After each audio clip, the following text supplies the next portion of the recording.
بروایت حضرت انس بن مالک رضی اللہ عنہ، جب ایک صحابی رسول میں کہ میرے آقا کریم آقا دو جہاں صلی اللہ علیہ وسلم کہ ہاں وہ حاضر خدمت ہوا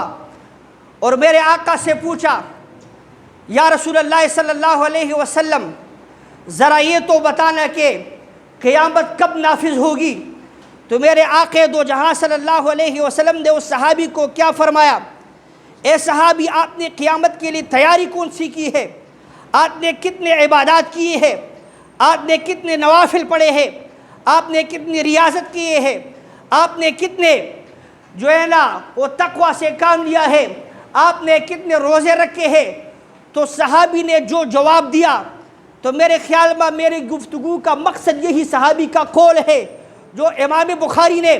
حضرت انس بن مالک رضی اللہ عنہ کی روایت سے کوٹ کی ہوئی ہے۔ تو صحابی رسول نے جواباً کہا، یا رسول اللہ صلی اللہ علیہ وسلم میرے عبادات اتنے نہیں ہے کہ میں اس پر اعتماد کرتا چلوں، میرے نوافل اتنے نہیں ہے کہ میں اس پر اعتماد کرتا چلوں، میرے ریاضت و تقوی کا یہ حال نہیں ہے کہ میں ان پر اعتماد کرتا چلوں، میں نے اتنے جو ہے نا عبادات نہیں کی ہے کہ میں ان پر جو ہے نا اٹیک لگاؤں اور میں اعتماد کروں، لیکن میرا اعتماد اور عقیدہ ایک چیز پر درست ہے۔ صحابی رسول نے اس طرح جواب دیا کہ آئندہ آنے والی نسلوں کو اور گستاخ رسول کو ایک پیغام چھوڑا، انہوں نے قیامت تک ہماری لیے ایک میسج جو نے چھوڑ دیا۔ اس صحابی نے فرمایا میرے عبادات اتنی نہیں ہے، ولیکن احب اللہ ورسولہ، میرے عبادات کو اگر دیکھا جائے بہت کم ہے، لیکن یہ میں وثوق سے کہہ رہا ہوں کہ میں اللہ جل شانہ سے بھی محبت کرتا ہوں، آقا دو جہاں سے بھی محبت کرتا ہوں۔ میری محبت کام آئے گی اور میری محبت جو ہے نا وہ میرے ساتھ ساتھ جائے گی۔ میں یہ گارنٹی نہیں لے سکتا ہوں کہ میں نے اتنے عبادات کیے وہ اللہ کے جل شانہ کو منظور بھی ہوں گے، مقبول بھی ہوں گے، لیکن آقا دو جہاں کی محبت ایک ایسی چیز ہے، میں یہ برملا کہہ سکتا ہوں کہ یہ دنیا میں بھی کام آئے گا، یہ آخرت میں بھی کام آئے گا۔ اسی لیے یاد رکھو، جب آقا دو جہاں کی محبت کو ہم اپنے سینے میں اجاگر رکھیں تو محبت ایک طرف سے نہیں ہوتی، یہ یاد رکھو۔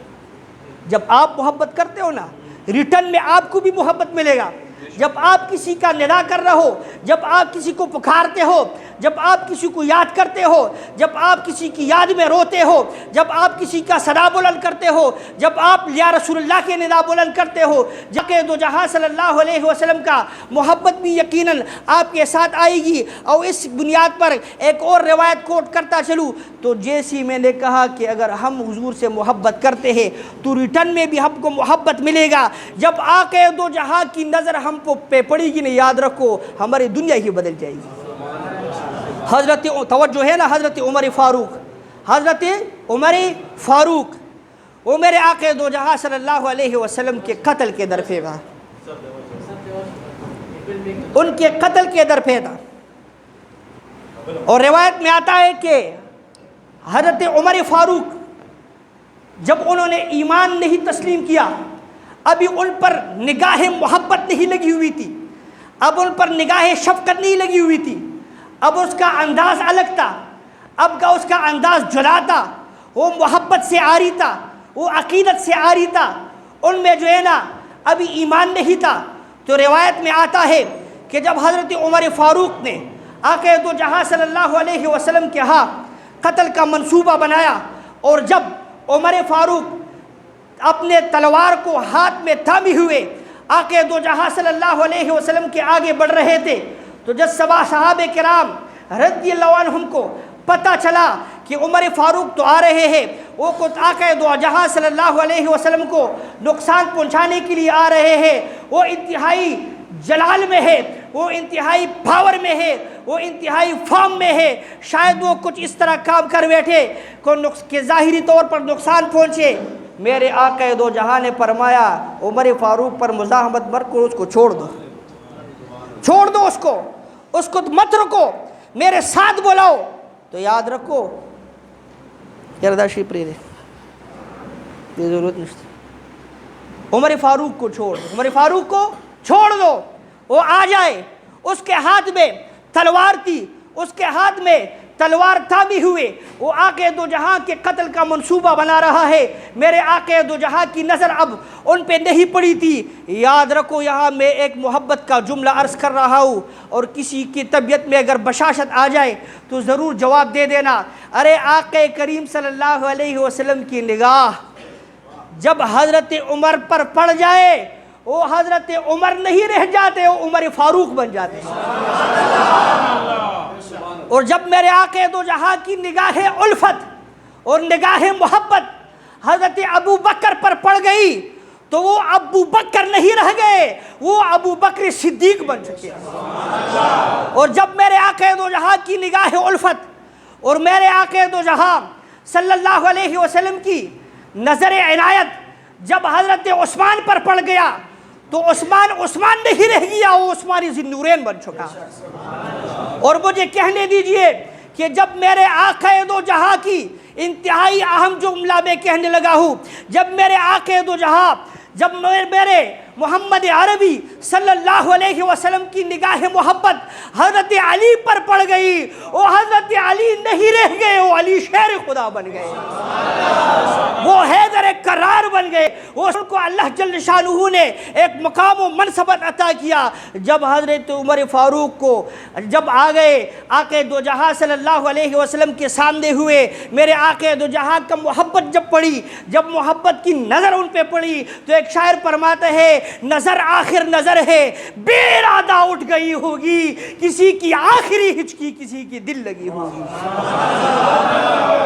میرے آقا دو جہاں کی نظر جب پڑ گئی نا، حضرت عمر فاروق جو ہے نا وہ اپنے تلوار کو نیچے انہوں نے پھینک دیا۔ میرے آقا دو جہاں کے قدموں میں بیٹھ کر حضرت عمر فاروق نے اسلام تسلیم کیا۔ اسی لیے جب محبت کی نگاہ اور وہ توجہ ہو جائے نا، ہماری زندگی ہی بدل جاتی ہے۔ اور میں چلتے چلتے 10 منٹ میں اپنے اس گفتگو کو سمیٹ رہا ہوں تو یاد رکھو جب حضور کی نگاہ کا یہ عالم ہے تو حضور کے دست مبارک کا کیا عالم ہے، جس پر میرے آقا کی دست شفقت وہ جو ہے نا وہ رکھی گئی، اس کا تو کیا ہی عالم ہوگا۔ حضرت قتادہ بن نعمان ایک صحابی رسول ہے، جنگ احد میں نیزے کی وار سے ان کی آنکھ میں زخم آ گئی اور ان کا آنکھ جو ہے نا وہ ان کے رخسار پر گر پڑی تو ان کا توجہ دربار رسالت کی طرف توجہ مبذول ہوا۔ وہ دوڑتے دوڑتے میرے آقا دو جہاں صلی اللہ علیہ وسلم کے قدروں میں تشریف لے گئے۔ وہ فرمانے لگے یا رسول اللہ صلی اللہ علیہ وسلم، میری آنکھ میری رخسار پر لٹک رہی ہے، لیکن مجھ کو یہ دربار معلوم ہے، مجھ کو یہ جگہ معلوم ہے، مجھے یہ فتح ہے کہ آقا محمد عربی صلی اللہ علیہ وسلم وہ جو ہے نا غمخوار پیغمبر ہے، وہ شان والا پیغمبر ہے۔ جب میرے آقا دو جہاں نے اس کو تسلی دی، صحابی رسول آپ جو ہے نا آپ اسی پہ اکتفا کیا کرو۔ انہوں نے فرمایا نہیں، میری بیوی نہیں مان رہی، مجھے یہ آنکھ چاہیے۔ تو روایت کے الفاظ جو موجود ہے، میرے آقا دو جہاں نے اپنی دونوں انگلی مبارک کو انگلیوں میں پکڑا اور آقا دو جہاں صلی اللہ علیہ وسلم نے اس انگلی کو اس چشم خانے کے اندر رکھ دیا۔ تو روایت میں آ رہا ہے جب صحابی رسول صلی اللہ علیہ وسلم کا آنکھ مبارک ان کے رخسار میں فٹ ہوا، صحابی قسم کھاتا ہے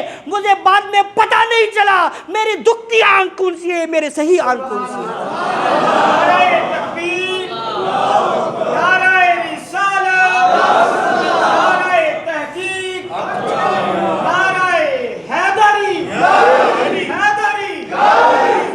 یہ اس دست مبارک کا اثر ہے۔ اور یاد رکھو ایک صحابی رسول، بس آخری ایک دو روایت کوٹ کر رہا ہوں، ایک صحابی رسول حضرت انس بن مالک رضی اللہ عنہ مبارک ہے، وہ فرماتے ہیں اس کے ہاں ایک اور صحابی وہ مہمان ہوا، اور جب مہمان نوازی ختم ہوئی تو میرے آقا تو وہ صحابی رسول حضرت انس بن مالک رضی اللہ عنہ نے جس دسترخوان پہ اس دوسرے صحابی کو کھانا تناول کرنے کے لیے رکھا ہوا تھا، جب فارغ ہو گئے نا تو حضرت انس بن مالک رضی اللہ عنہ نے اس دسترخوان کو، اس چادر کو جو ہے نا وہ اٹھا لیا اور اس کو آگ میں رکھ دیا، اس پر آگ کا اثر ظاہر نہیں ہوا۔ جب انہوں نے آگ سے اس دسترخوان کو، اس چادر کو آگ میں رکھا تو اس پر کوئی اثر ظاہر نہیں ہوا۔ وہ صحابی پوچھتے ہیں یار عجیب بات ہے، ہم جب کپڑے کو آگ کے اندر ڈالتے ہیں تو اس پر جو ہے نا وہ ریزہ ریزہ ہوتے ہیں، وہ پاش پاش ہو جاتا ہے۔ کمال کی بات ہے آپ نے اس چادر کو آگ کے اندر ڈال دیا لیکن ان پر اثر ظاہر نہیں ہوا۔ تو صحابی نے کمال کا جواب دیا یہ عام چادر تو نہیں ہے، اس کے ساتھ میرے آقا دو جہاں کا رخسار مبارک لگا ہوا ہے۔ فرماتے ہیں ایک بار میں نے آقا دو جہاں کو یہاں مہمان نوازی دی، میرے آقا دو جہاں نے اس چادر پر اپنے منہ کو جو ہے نا ڈانپ لیا، یمسح بہ وجہہ، اور جیسے میرے آقا دو جہاں کے رخسار کا اثر اس چادر پر پڑ چکا ہے، آگ کا اثر اس پہ نہیں ہو رہا۔ یہی میں بہت سے روایات موجود